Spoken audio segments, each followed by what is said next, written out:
Silicon Valley Bank, a 40-year-old bank that is the 18th largest bank in United States, just shut down. It's going to affect startups, it's going to affect startup founders, it's going to affect startup employees, even the funds that fund startups. Really, why this has happened? Why did a 40-year-old bank shut down in 30 hours? And the reason is interest. Back in 2020, the interest rates was zero. So banks had a very difficult time to make money. So what they did is they took a large chunk of their deposit. They bought some low tier bond, which was giving you 1.5%. Now, at zero rate environment, 1.5% is very good. But fast forward to now, when the interest rate has continued to go up, government bonds are giving you 4%, 5%, 6%. So the value of that 1.5% bond has decreased. This is also in a time when startups are not raising as much money. The deposits have been going down and the bonds have lost money, so there is less asset and there's more liability. Bad. When all of this came out, VCs started to tell their startup, tell their company, take your money out of Silicon Valley Bank right now. And that's what people did. So assets were already low, went lower and lower, and it took them only 30 hours to just completely shut shop. How does this affect startup and startup founders?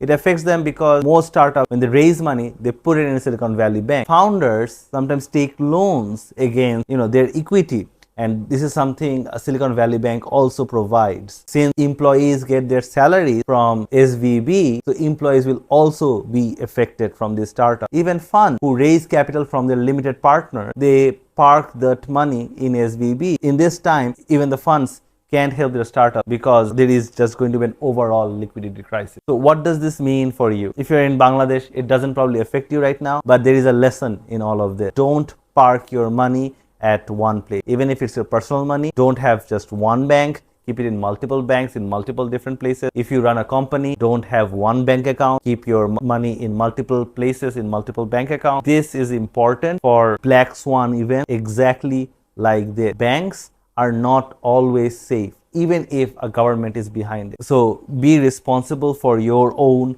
finances. This has happened before in 2008 during the global financial crisis. This is happening again, and over the next few weeks, things are going to be very rough for startups and tech companies, especially out of USA. This is the first bank to fail. This is not going to be the last one. Stay safe out there.